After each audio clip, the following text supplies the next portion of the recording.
So this is actually our second year now of actually sponsoring the Heals for Heart event.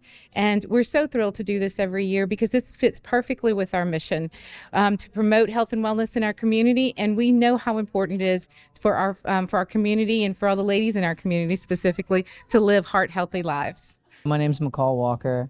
I am currently the Peripheral Vascular Fellow at CIS. I am currently working under Dr. Craig Walker in that position, and I started in August of 2023, and I'll be finishing out the year in July. Risk factors in women are actually very similar to risk factors in men. The common things we think about would be high blood pressure, diabetes, high cholesterol, a history of smoking. But there also are risk factors that apply specifically to women, and these are the less well-known risk factors. This includes things like gestational diabetes, so diabetes when you're pregnant, gestational hypertension, which is high blood pressure when you're pregnant. It can also include things like early menopause, so women who are younger than 50 who experience menopause have an increased risk of cardiovascular disease, as well as other female-specific things like polycystic ovarian syndrome, as well as endometriosis. All of those things, plus some autoimmune diseases that are more common in women than men, such as lupus, can increase the risk of cardiovascular disease. Okay, everybody, good evening, and welcome to the third annual Heals for Hearts event. Actually, it's the third annual live event. We actually had an extra year where it was a virtual event. Anybody came to the virtual event? Show of hands. The people from CIS. So my name is Mary Chauvin, and I am honored to be your MC for the evening. Statistics show that cardiovascular disease, including coronary heart disease, is the most common cause of death and disability in the United States, more than all forms of cancer combined. We gather tonight knowing that cardiac health is something all women need to be aware of. After all, knowledge is the first step in prevention. So often, as women, we care for others in our lives, and tonight is our chance to look at our own health. The president and CEO of Terrebonne General Health System, Ms. Phyllis Peoples, will now say a few words. Good evening, everyone. How are you? I know everybody's here tonight, so number one, thank you for coming. We appreciate that. Thank you for taking the time in the evening for coming for that. But most of all, thank you for worrying about your health.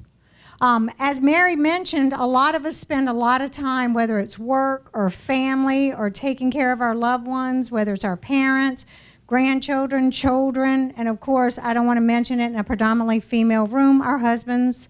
You and I know that we do have that to do too. So very much we have to worry about their health, our health, and all health. But we got to keep you healthy. Tonight is an amazing night because it's all about you. But it's all about you and our community and how we take care. We have a wonderful panelist here group. And I know that we'll introduce them a little further, but if I might, I'd like to just raise your hand, Dr. Matthew Finn, who's one of our esteemed cardiologists, Dr. McCall Walker, who's also one of our esteemed cardiologists, Michelle Brasinio, I always say it wrong, but go ahead and raise your hand, dietitian. She keeps us all on a diet, and then Chef Brian messes it up for us, because he cooks all the good food and puts the cookies on the table and all the good stuff. But before I forget, I want to also very much recognize CIS for helping us put this on and for sponsoring this event with us. And we also have our wonderful Community Action Network that we also have that's united. And you can see many of them here today. So thank you so much for your attendance and what you give back. It means a lot to each and every one of us. So I do want to, again, thank everybody for coming. For those of you who don't know me, I'm Phyllis Peoples. I'm the CEO at Terrebonne General. I've been here a very long time. I don't want to tell you how old I am, but you can guess, I guess. But I've been in this role going on 21, 22 years. But I have to tell you, over the last many years, it's been nice to have this event, and it's sold out right away. But before I came here, I stopped, and we have another event that's going on in one of the rooms, just so you can understand. We have our wonderful panel who's going to talk about your heart health. And we want to do all the right things because this is your responsibility to make sure you care for your health, and you rely on our docs and all of our caregivers to give you that advice. But in another room, we have one of our intensivists who is holding also an educational opportunity with a room of about 50-something people, and it's our staff, to know how to care for everybody as they come in. Now, they're long since experienced, but we stay up to date. So we got all of our nurses and our other caregivers who are in that room, taking care of, knowing exactly what to do if, unfortunately, you do have to come in. So our goal is to keep you out of the hospital, but if you do have to come, you know where to come, Terrebonne General. We've been around 70 years, as you can tell. Let's hope that you don't have to come, but if you do, we're glad to take care of you, and we're real experienced on that. So what I'll do is I'll turn it over to your wonderful panel. I know that y'all got a lot of questions, and they've got a lot of great information. I just want to thank everybody for coming and thank those who have supported this initiative. We'll continue to offer it. Thank you so much. I can tell you that my boss, she raises the bar, so she didn't go behind the podium, so I have to do the same thing. I'm Mary Miller. I am the president of Community Action Network United, also known as CAN-U, as well as the vice president of physician services here at Terrebonne General Health System. Just to share a little bit about CAN-U, CAN-U is a nonprofit organization that is comprised of 45 exceptional women that are coming from all walks of life. We are so excited to be a part of this event. Our mission is to uplift, empower, and to inspire those around us while providing community development and unity. So that's our mission. We're excited to be here this evening. We actually partnered with Terrebonne General and CIS last year, where we had our first event called the Heart to Beat Soiree. So this year we decided to join forces with Terrebonne General, CIS, the Foundation for Terrebonne General, to put on the expo that was held in the medical atrium lobby from 5 to 6 o'clock.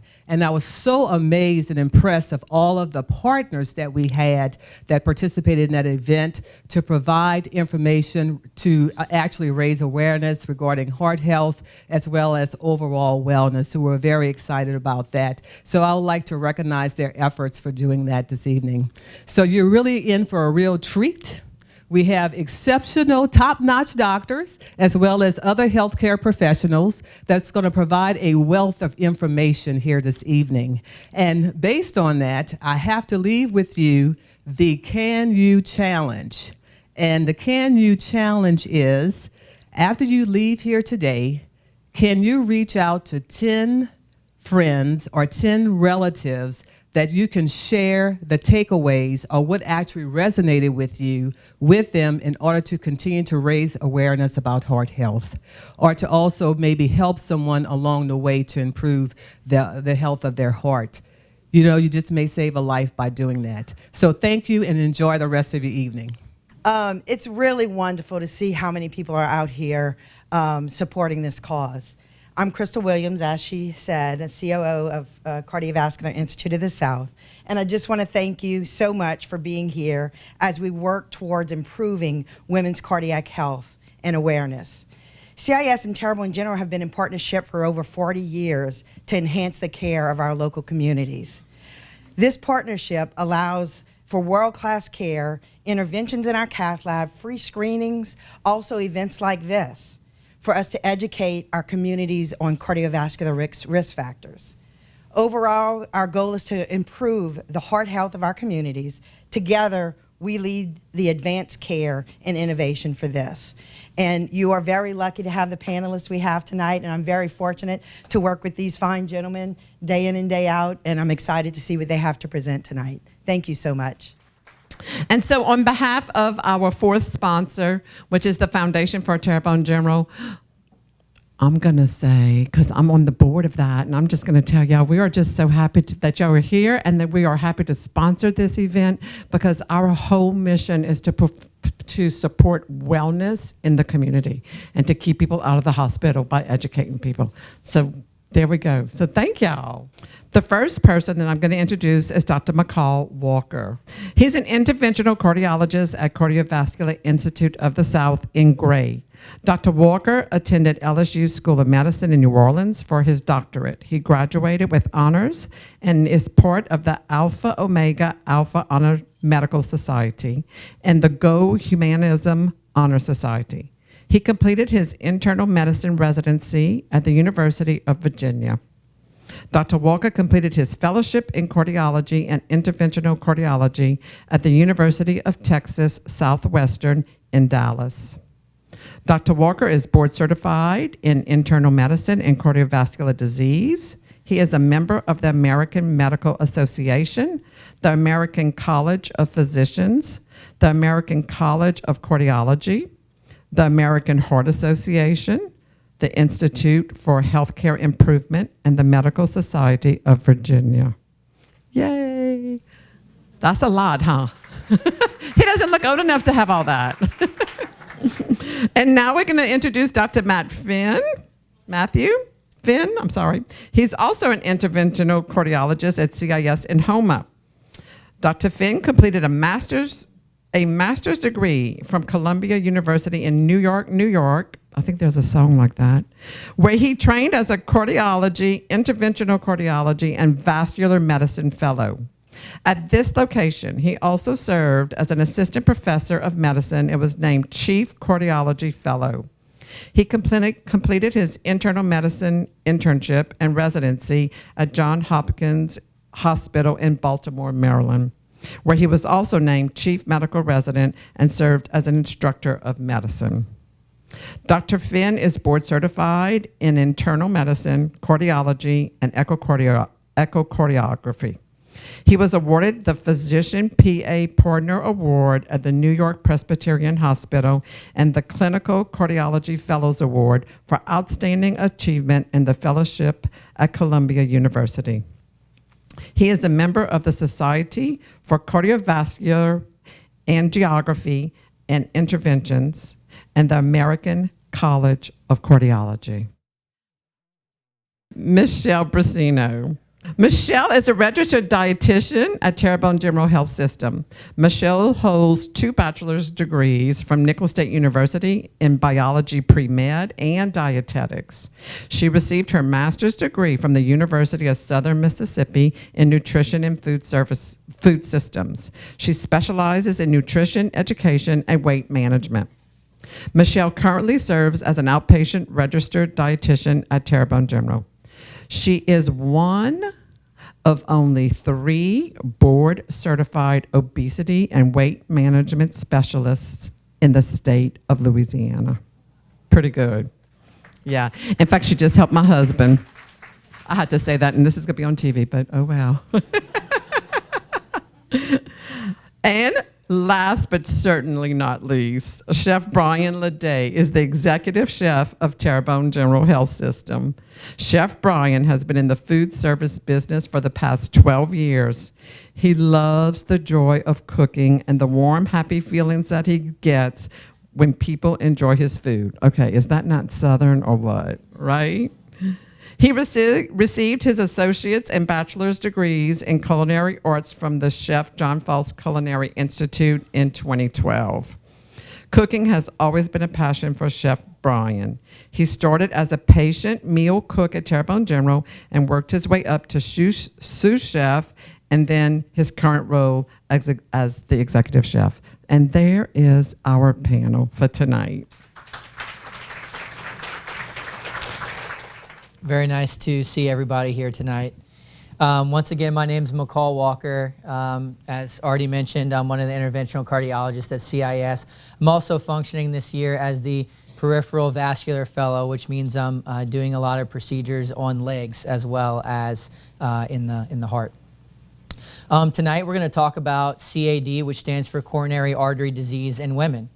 I want to give some credit to Dr. Shane Prejean, who is also with CIS, for letting me borrow a couple of his slides for this. So before we talk about coronary disease in women, we first need to know what are the coronary arteries. So the heart is just a specialized muscle, just like any other muscle in your body. And because of that, it requires oxygen from red blood cells to function properly. So the coronary arteries are the arteries that do just that. Blood vessels that deliver oxygen-rich blood from the lungs to the muscle of the heart, so it keeps beating. These are two pictures of the coronary arteries. You can see on the left here, we have the large named coronary arteries. You have a right one and you have a left one. The left one is divided into what is called the left anterior descending artery and then the circumflex artery. You can see in the right-hand picture there that besides the large named arteries, you actually have an extensive vascular network of arteries that runs throughout the heart, going down to the size of sub-millimeter vessels and even microscopic vessels here. So it's not just these big ones that lay on the surface. So I told you what a coronary artery is. What is coronary artery disease? So this is atherosclerosis, or another word for that is plaque, that affects the coronary arteries, that affects the arteries of the heart. This can involve the large named arteries, as I showed you on the slide before, or even some of these small microscopic ones. When they affect the small microscopic ones, we call that microvascular disease. This is a nice little cartoon that shows a normal artery on top with normal blood flow going through it. Both a section of the artery lengthwise, and then in that little blue or gray box to the right, that's what we call a cross-section of the artery that shows you the lumen or the hole in the middle of the artery that the blood travels through. If you look below that, you see that there is a large, in this picture it's yellow, plaque. Plaque is usually made out of cholesterol as well as other inflammatory cells. And you can see here in this picture there's about a 50% plaque taking up the lumen, or again the hole in the middle of this artery, that can cause abnormal blood flow through that artery. And that brings us to what is a heart attack. So we've talked about the coronary arteries. We've talked about plaque in the coronary arteries. When plaque builds up in the arteries over time, if that plaque ruptures, which I'll show you on the next slide, that can cause a heart attack. So this is when flow of the oxygen-rich blood to a section of the heart becomes blocked suddenly, and that part of the heart cannot get oxygen anymore. That's a heart attack. This is a little bit more in-depth slide, but I'll break this down for you. So you can see in the top you have a normal artery, and they have a blown up picture of that normal artery that shows you there are layers to the wall of that artery.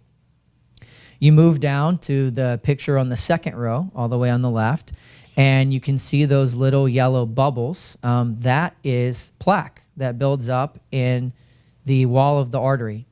As mentioned, that plaque is usually made out of cholesterol and other inflammatory cells. Two things can happen at this point. One, that plaque can grow and then can stabilize over time.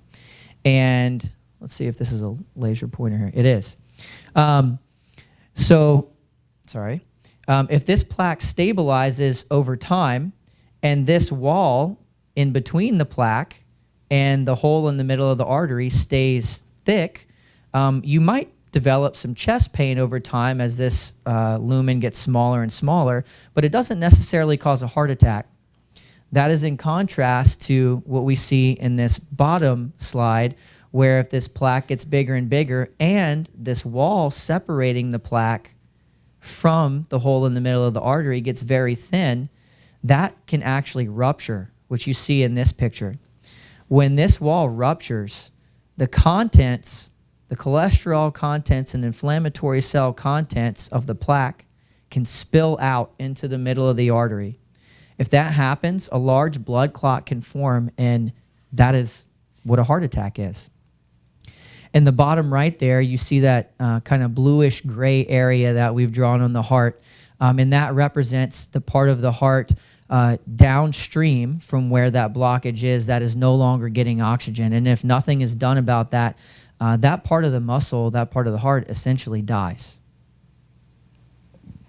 So now that we know what coronary disease is, how it can cause a heart attack, we need to address a myth, which is very important for the crowd here tonight. And that myth is that heart disease is a male disease. That is simply not true. The fact is that While it may be slightly more predominant in men, almost as many women as men die each year of heart disease in the United States. While women generally do have a lower overall lifetime risk of heart disease than men do, they have poorer outcomes, unfortunately. If women do eventually progress to have a heart attack, they're actually more likely to die within a year than men are.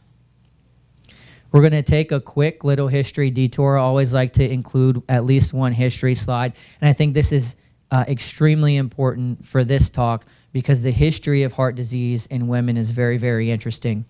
So really until the 1980s, there was not a large amount of research done on heart disease in women because it was classically thought to be a man's disease, hence the myth on the last slide.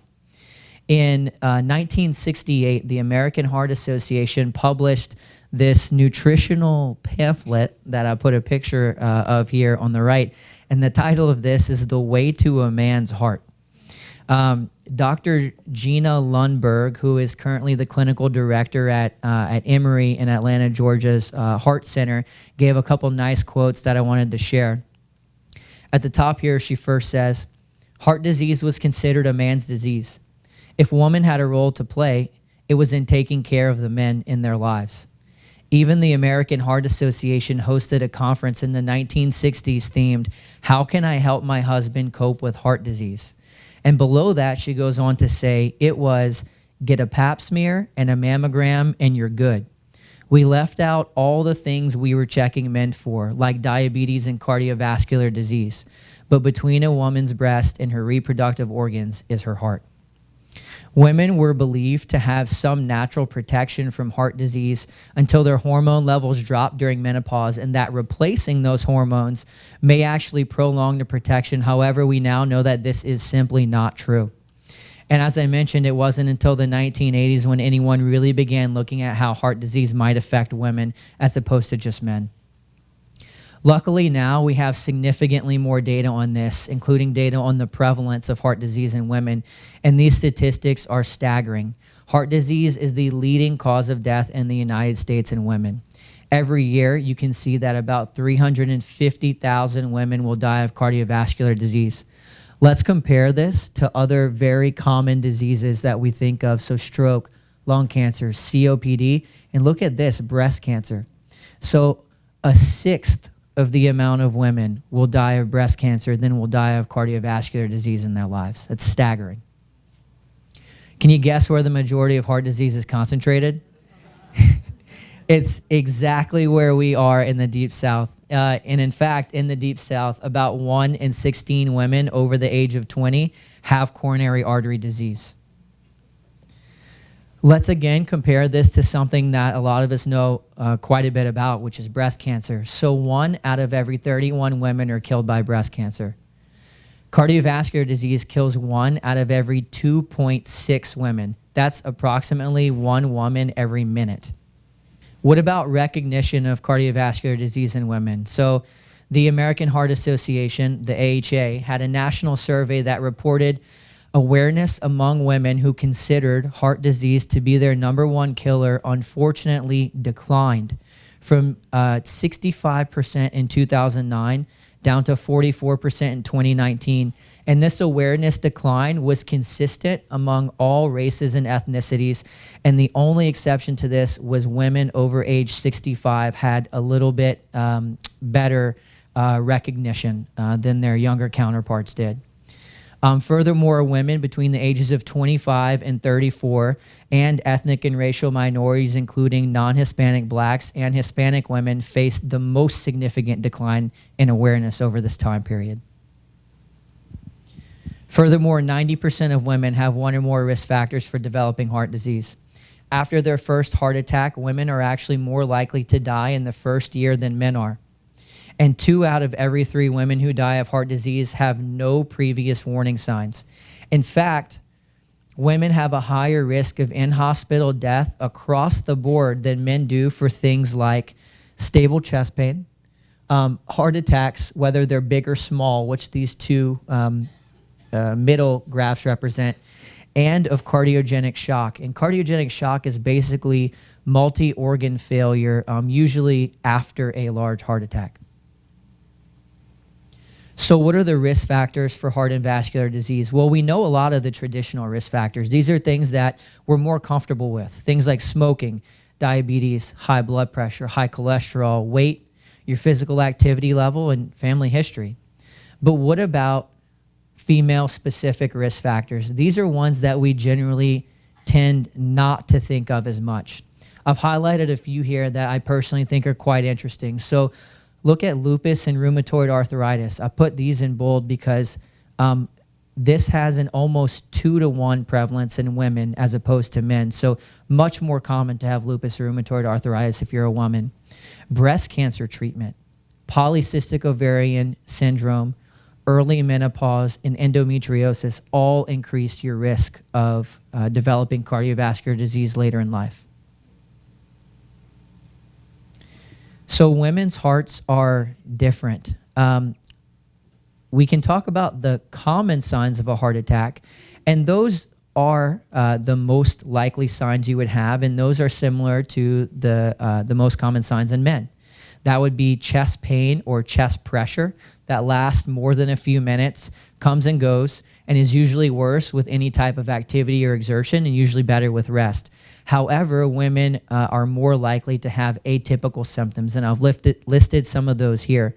Nausea or vomiting, shortness of breath without any chest pain or discomfort, pain in one or both of your arms, lightheadedness or dizziness, fainting, and even things like paleness, clammy skin, or unusual fatigue, things that we very commonly do not think about in someone who is having a heart attack. Furthermore, pregnancy complications can actually increase the risk of heart disease as well. So I've listed here things like preeclampsia, blood pressure that's elevated, and diabetes that is uncontrolled when you're pregnant, preterm birth, and even if you have a baby that is considered small for gestational age. This essentially doubles your risk of dying of heart disease in the future, and these are things that we very infrequently think about. How about this? So it has been shown in several studies that women do not receive the same care that men do when they present to hospitals with signs and symptoms of a heart attack. And this should upset you. This is very frustrating. This is likely due to some of the differing symptoms that I noted on the previous slide, but there also is probably an unconscious bias that a lot of doctors and other healthcare providers have, going all the way back to that myth we were talking about. Historically, women just were not thought to have as much heart disease as men. Other things that are important. Women are less likely to receive invasive treatment. That includes things like balloons and stents in the heart that could be life-saving treatments. Women are also less likely to receive aspirin or cholesterol medications, again, sometimes both life-saving treatments. We do have risk calculators that can predict your risk over time of heart disease. However, women's risk is traditionally underestimated by these calculators because men were used to make these calculators in the first place. And here's another very important one for everyone in this crowd. Women who live in the rural United States here have increased risk of death compared to women who live in metropolitan areas. Advances in the prevention and the treatment of cardiovascular disease luckily has resulted in about a 50% decline in disease rates over the last few decades. But if you look here, the reductions in women have not matched the reductions in men. So where is the good news, right? I just spent 10 minutes telling you about all of the things that potentially are worse for women with cardiovascular disease. But there is a light at the end of the tunnel. There's a huge ramp up in focusing on cardiovascular health for women by the AHA, which is the American Heart Association, and the ACC, which is the American College of Cardiology. So the AHA here comes out with goals that they set for the future, and their set of impact goals for 2030 states the following. Since about a third of cardiovascular events occur in women before the age of 65, a particular emphasis has been given to in the American Heart Association's strategic impact goal blueprints to mitigate the progression of disease in younger adults with a focus on vulnerable demographic subgroups, and women fall into one of these vulnerable demographic subgroups. There have also been multiple papers that have come out in the last few years that suggest maybe we need sex or gender specific guidelines in cardiovascular disease, guidelines that are specifically for women. And thankfully, the AHA has actually put out some consensus statements over the past few years specifically for women.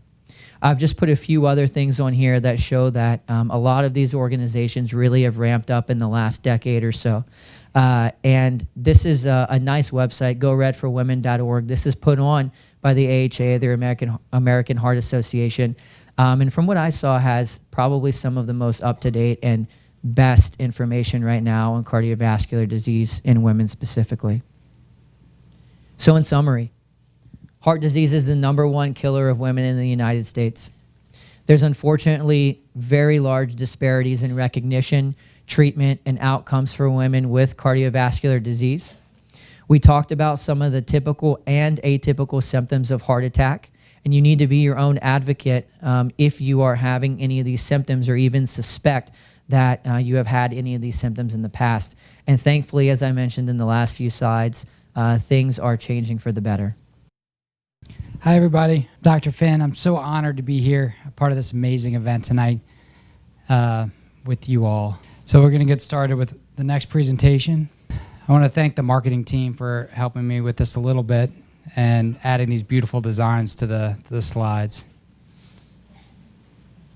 So I'm going to talk a little bit about peripheral vascular disease. Dr. McCall talked about mainly about the heart, but what about all the other vessels outside of the heart? And what about those vessels in women? Have we thought about that at all?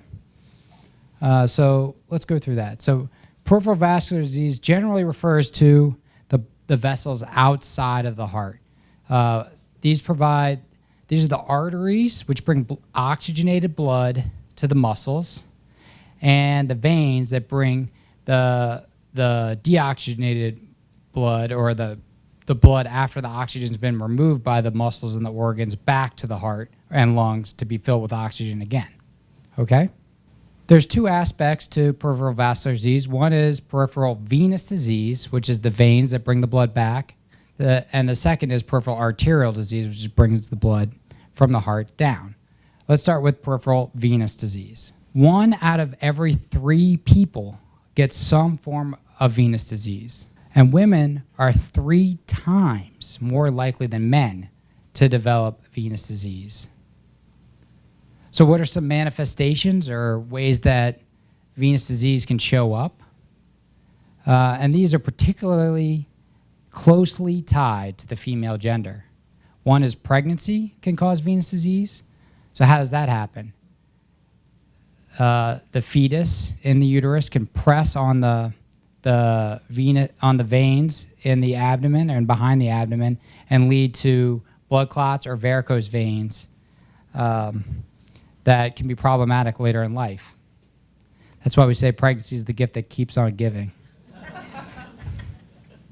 Estrogens have been associated with blood clots.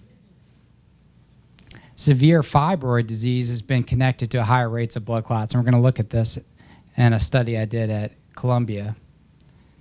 Female cancers can raise the risk of clotting. And lupus or lupus-like syndromes are more common in women and may increase the risk of blood clots in both arteries and veins. So peripheral venous disease is more common than arterial disease, although we talk about arterial disease much more. Arterial disease is what Dr. McCall talked about with the plaque in the arteries developing due to poor diet or other risk factors such as diabetes, smoking. Venous disease is very different, and it's usually not associated with these risk factors, although some of them may contribute as well. These more examples of peripheral venous disease would be varicose veins and swelling, and then mainly blood clots that can develop and then move to the lung. These are called pulmonary embolisms. Here's the study I referenced that we did at Columbia, and we looked at 718 patients with blood clots in their lungs and looked at how many of these were women with GYN issues. So either a GYN cancer or fibroids. And we found that around 3% of these patients with blood clots in their lungs had a GYN problem, and another 3% had fibroids. So purely female-specific problems, and this had not been described in the literature before. Patients with fibroids and pulmonary embolism had a compression in their veins behind the abdomen in a third of these cases. And the one positive was the rates of invasive treatment was very high in this group compared to the overall group. So these women were actually getting intervened upon, despite concerns historically that women would not get intervened upon or get ignored. Peripheral arterial disease. So what are some examples of symptoms that can present with peripheral arterial disease? Now remember, the arteries bring the blood with oxygen to the muscles and organs. So if you're not getting blood to your legs when you walk, it can hurt or burn, and that's called claudication. If very severe cases of this, you can get pain in the legs at rest. Also very severe cases, you can get ulcers or non-healing wounds. You can get arterial clots where the limb can get cold suddenly. If it goes to the brain, as Dr. McCall talked about with TIAs, that could be a TIA or a stroke. And you can also get blockages in the neck or the carotid arteries. You can also, in rare circumstances, have lack of blood flow to the bowels, causing issues with the gut. And lastly, aortic aneurysms, which is the aorta, the main arterial pipe, gets large and is at risk for rupturing. So how do people get arterial disease? This is the same process that Dr. Walker talked about in detail. And usually it's associated with the traditional risk factors that build up plaque formation in the walls of the vessels. These are smoking, diabetes, age, high blood pressure, family history, and cholesterol. Usually we talk about LDL or bad cholesterol that has been most carefully studied. So what are the differences in peripheral arterial disease between genders? Women have higher rates of asymptomatic, just like in the heart. They may have hidden arterial symptoms or atypical presentations. So for example, rather than having the typical claudication symptoms of when I walk it hurts, they may have more numbness, the legs falling asleep, more non-specific symptoms. And this may be related to high rates of diabetes that alter the presentation in some women. Women with peripheral arterial disease have been shown to have poor overall health status. Concerningly, historically, especially in the peripheral arterial disease studies, women have been less likely to be included in randomized trials. So the studies of treatments have been more tailored to men with these diseases, which is a big problem. And this leads to less opportunity for us to improve outcomes in women. And sadly, women are more likely than men to receive an amputation, and if they do, they're more likely to die after the amputation. So this slide I stole from Dr. McCall just because I thought it was so powerful. And I'm not trying to scare you, but I'm just still trying to make the same point that he is, that women do not receive the same care as men. Their symptoms can be different, can be under-recognized. They can be less likely to receive invasive treatment. They can be less likely to get the proper medical treatment. The traditional risk calculators may not include women as accurately as it does for men, and women in rural places have increased risk of death compared to men. These concerns led to a really amazing article and call to action from the American Heart Association, similar to what the American Heart Association has done for heart disease with Go Red for Women. They came out with this call to action, and it basically urged health professionals to ask about and examine women at risk for peripheral arterial disease, meaning if one has a lot of risk factors, then we should ask about the symptoms and do a physical exam focused on arterial disease, for example, feeling the pulses or looking at the feet. Make peripheral arterial disease evaluation and treatment part of outreach efforts targeted to women. So understand that this is a problem and do things like we're doing tonight. Enhance awareness using programs such as this, Heals for Hearts. So my take-home message is women with peripheral vascular disease may present later or differently than men. Physicians need to ask about peripheral arterial or venous symptoms and include a vascular examination as part of their comprehensive initial encounters when possible. And women's symptoms cannot be ignored and should be treated aggressively. Okay? Thank you. Good evening. We're going to take a different turn than what we've been talking about tonight. We're going to talk about food and kind of what are the things that you should look for in the grocery store and the foods that you're currently eating in order to prevent heart disease, okay? So tonight we're going to talk about fat and sodium, and then we're going to go into the food label and kind of also look at two other factors that can help decrease and increase your risk, as well as fat and sodium that a lot of people don't think about.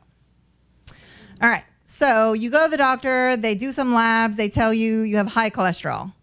Immediate panic, okay? Immediate panic, you don't listen to anything else they say the whole time, okay? They say, watch your fat and here's some medications. And then when you come to me, you're like, I don't know. I don't know what to do. I'm watching my fat. I'm not frying foods. What else do I do? There's a bunch of different things. So there are two labs that they run, well, main ones. You have an LDL, which is considered your heart-harming types of fats. And these are going to be most of your fats that come from animals, okay? Now, your good fats, which is your HDL, that's a level that they look at. This is going to be predominantly your plant-based fats. So this is a list of some of those. So you have all your meats, you have all of your plants. Now, yes, we're going to eat some of those things that are on the heart-harming side, but there are some fats that are considered better than others, okay? The American Heart Association recommends no more than 8 ounces a week of red meat. I know, right? Red meat is including beef, pork, and lamb, okay?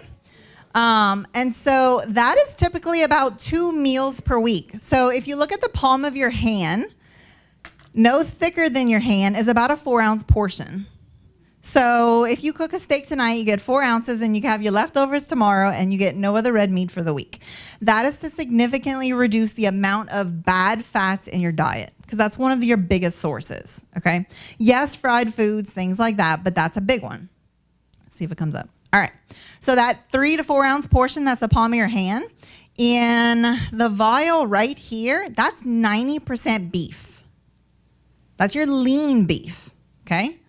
This is chicken without skin, and this is fish and seafood. So that same 3-ounce portion is going to be significant when it comes to red meats. And this is the reason why we say that. So we don't just say it just because we don't want you to enjoy, food. We do it for a reason. So we want to make sure that you're eating less of that red meat and you're eating more of your plant-based proteins like beans and lentils and nuts and things like that, as well as seafood, fish, and then chicken, turkey, duck, a lot of your game meats as well. So that's a pretty significant amount of fat. And that is your 90%, okay? So that's a lot. So we don't want you to start adding some of these plant-based fats into your diet. What we want you to do is switch them, okay? So let's say you put a ton of mayo in your sandwich for lunch. We don't want you to put a ton of mayo and add some avocado on top. What we want you to do is decrease the amount of mayo or substitute the amount of mayo for the avocado, which is a better fat. The reason why we say that is because fat is one of your highest calorie items, okay? And so a little bit of fat goes a long way calorie-wise. And at my heart, I am a weight loss dietitian. So that's one of those things that we want to increase the good fats in our diet, but we don't want to add more calories on top of that, okay? So some things you can do. So instead of using butter to cook with, we can switch to an oil. Now, olive oil has been touted in the media as being the best of the best, and it's not, sorry. So it's a good oil, but it's meant to, and Chef Brian can kind of confirm this, olive oil burns very quickly, okay, compared to some of your other oils. And guess what? Burnt foods increase your risk of cancer. So when you're putting oil in your pan or you're putting it in the oven and you're baking it past 375, 400, you're actually burning that oil, which increase your risk of other diseases. So some of your other oils are going to be better for you as far as cooking wise, and it saves you a lot of money, okay?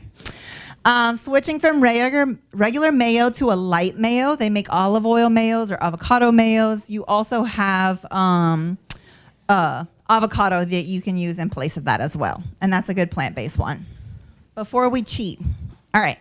So high blood pressure, one of the things that we do with high blood pressure is we cut out the amount of salt in your diet, okay? So when people come in, the first thing they say is, I don't add salt to my food. I don't understand why I have high blood pressure. I don't add salt to my food, okay? So, sodium, 71% of salt in our diet comes from the food we are eating, not from the food you are adding. I would much rather you change the food you eat and add a little bit of salt to make it taste a little better than to cut it out and continue eating these processed foods, okay? So, what is that number? Now, depending on how severe your blood pressure may be or if you have other conditions, the recommendation for sodium is 1,500 to 2,300 milligrams per day, okay? So what does that look like? So you know how you read in a recipe and it says a pinch of salt? That's 600 milligrams of salt. Yeah. Okay, so yes, the salt we add to our food does make a difference. But a lot of the food that we have nowadays is meant to sit on a shelf for longer and to prevent you from getting sick, okay? It's also used for flavor and it's also used for preservative reasons. So we want to make sure that a lot of those processed foods we're eating are going to be cut back. So deli meat, sausage, bacon, all those delicious tasting things. Anything that doesn't mold on the shelf typically has a lot of salt to it. Anything instant, so instant oatmeal, instant grits, instant corn muffin mix, any of those box mixes or mixes that you could throw in the microwave for very quickly, the reason why they cook quickly is the salt that they add to it. Kind of like if you add salt to water, it boils a little quicker. So we want to make sure that all those instant things, if you have the time to cook them from scratch oatmeal, scratch grits, things like that. But those instant significantly has a lot of salt, okay? Bread. Bread doesn't mold on the shelf as much as it used to. Everybody knows that? That's the reason why it doesn't, is because a lot of more salt than what is needed to make the bread rise is going to be in that bread. Now, you'll find breads that are going to be in the freezer section. Those significantly have less salt because they're frozen. They can last up to 6 months, and they're going to have significantly less salt. So you take out a couple slices, throw them in the toaster, and it's going to be significantly less. Most of your bread is anywhere from 200 to 400 milligrams per slice, okay, which is pretty high when you only get 2,000 milligrams in a day. See these seasonings here? These are some of our Cajun seasonings around here, with exception of Mrs. Dash. Anybody remember Chef Paul Prudhomme? He's a big guy. So he ended up with diabetes, type 2 diabetes, and eventually kidney disease. And one of the things when he was going through his medical history was that a lot of the seasonings that were out there either were still high in salt, even though they were lower than, or they contained preservatives that were not good for your kidneys as well. So he came out with his own line before he passed. They have, I think, 15 different flavors. They're phenomenal. They carry them everywhere. So Mrs. Dash is not the only one out there, okay? They do have a Tony's low salt or no salt, and then they also have the Chef Paul Prudhomme lines as well. And there's some new ones I've seen on the market as well.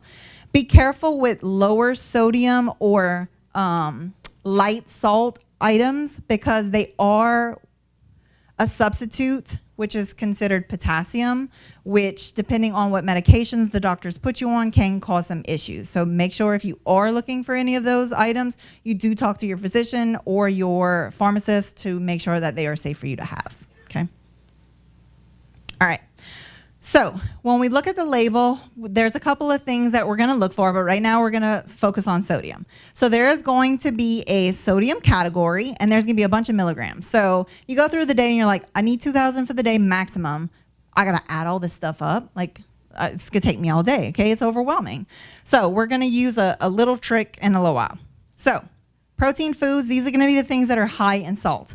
So your bacon, your sausage, your processed meats, potted meat and Vienna sausage and any of those kind of canned meats, canned chicken, canned tuna, any of those things, those are also high in salt as well. So be careful. Sometimes you can find a no salt added one, but it's usually very hard and very expensive. Chicken. So chicken, a lot of these higher end brands like Tyson, Sanderson Farms, things like that. I don't know if y'all can see that, but it says no salt added. It's a raw chicken. Why does it say no salt added? That makes no sense, right?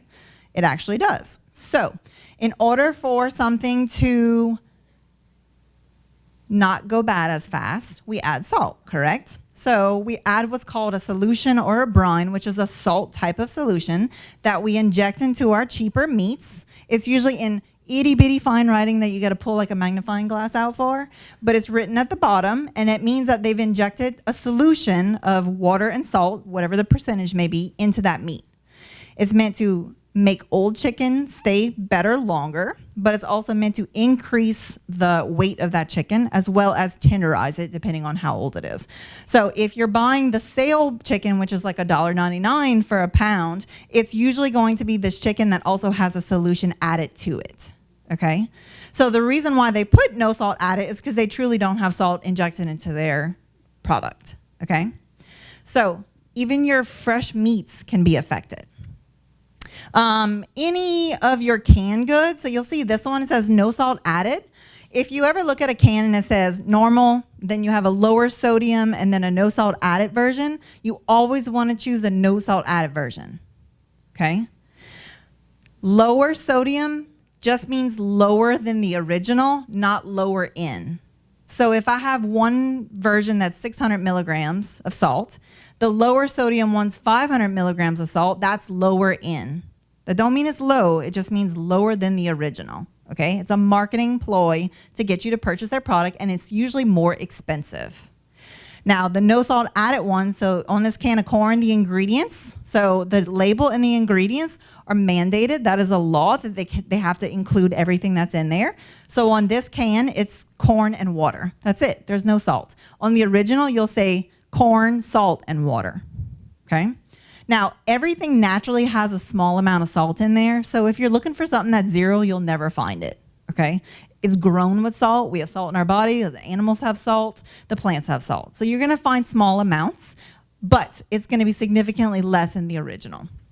And then your condiments. So not only the seasonings as salt on top, but any of your sauces, your gravies, your salad dressings, your condiments, those are all high salt areas that we want to be conscious of. All right, so my sandwich. So I eat a sandwich every day, and I don't understand why my blood pressure is elevated. I switched to the low sodium. So this is just a side-by-side so you can see. So someone used regular bread versus a freezer bread, so 200 milligrams versus 110 for just the top slice, okay?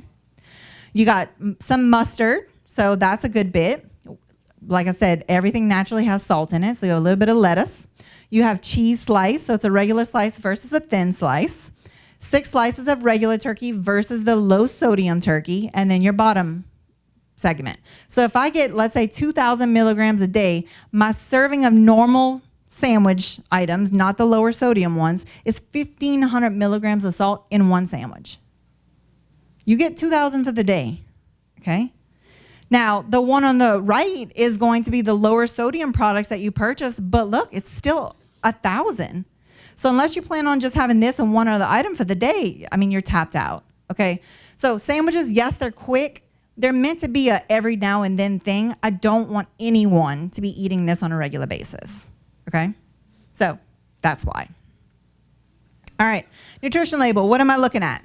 So, of course, the first thing we're going to look at is going to be the serving size, okay? So the serving size has to do with all the information. And I'm going to make this real easy because they're going to say you need 2,000 milligrams of salt and you need to watch this much of your cholesterol and you need to watch this when it comes to your fats. So it's overwhelming. It's a lot of numbers. So we're going to use what's called the 5-20 rule. It's the only 2 numbers I want you to memorize, 5 and 20, okay? 5 or less means low in. 20 or more means high in, okay? So these values right here, saturated and trans fats, those are your heart-harming fats. Cholesterol is a heart-harming fat, and then we have sodium, okay? So we know that these right here are gonna be the ones we want less of in our diet. So we want each of these percentage values to be 5% or less. That means it's low in fat, cholesterol, and sodium. Will they always line up? Absolutely not. Okay. But if you're using a product and you're looking for something that's lower in, you can use that rule very easily.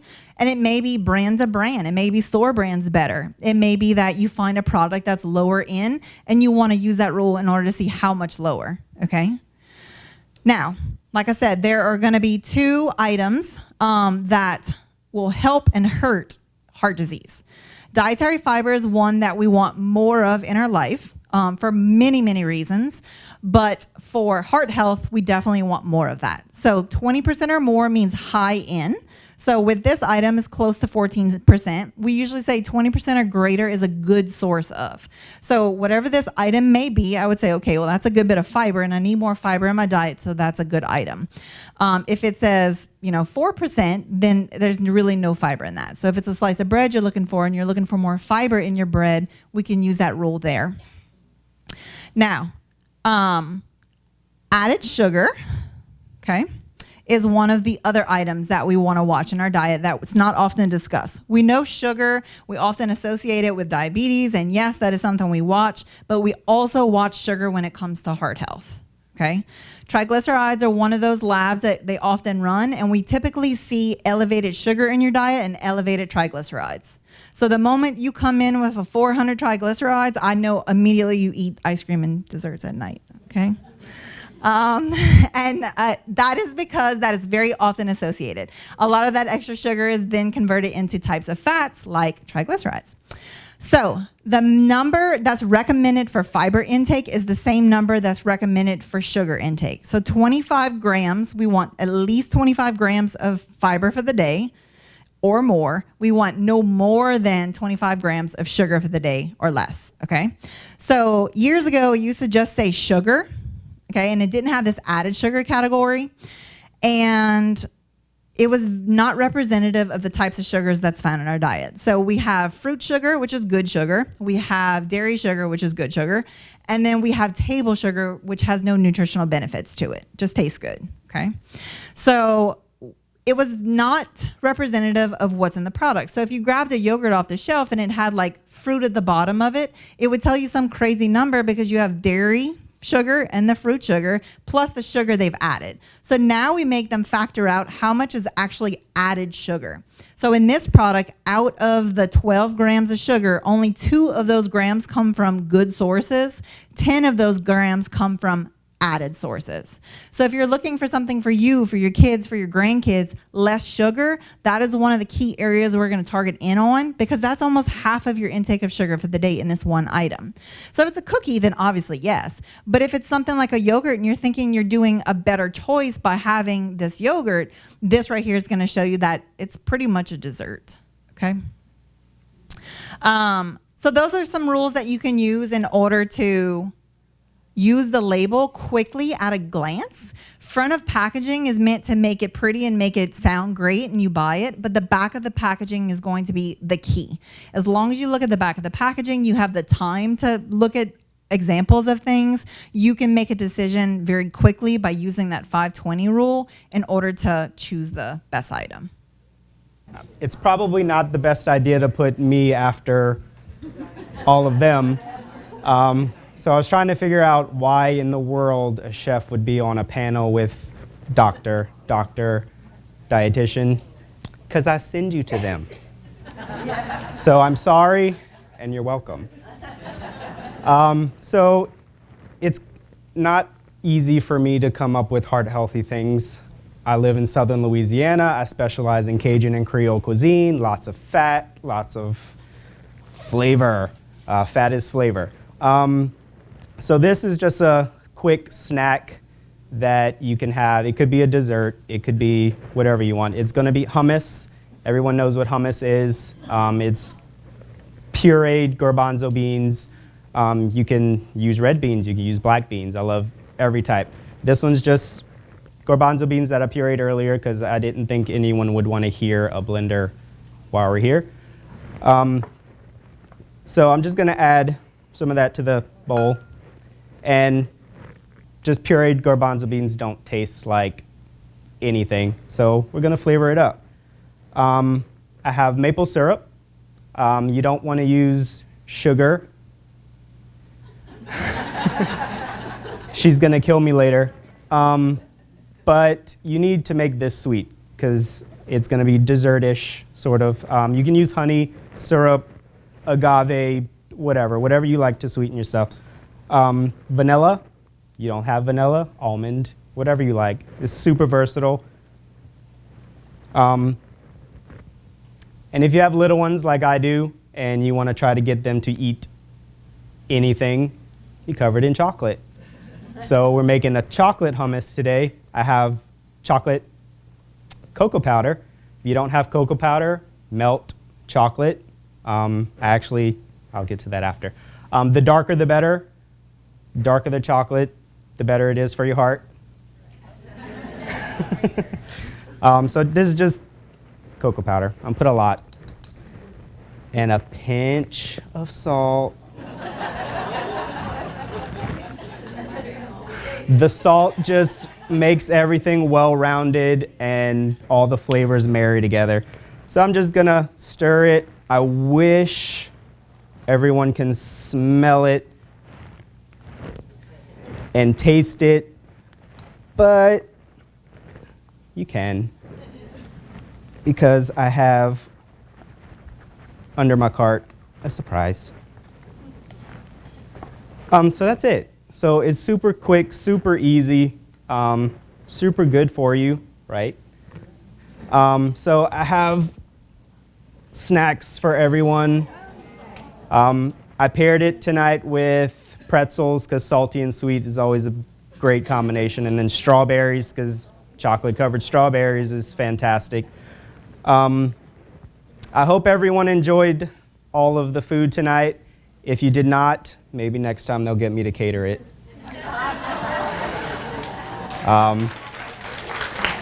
That's it.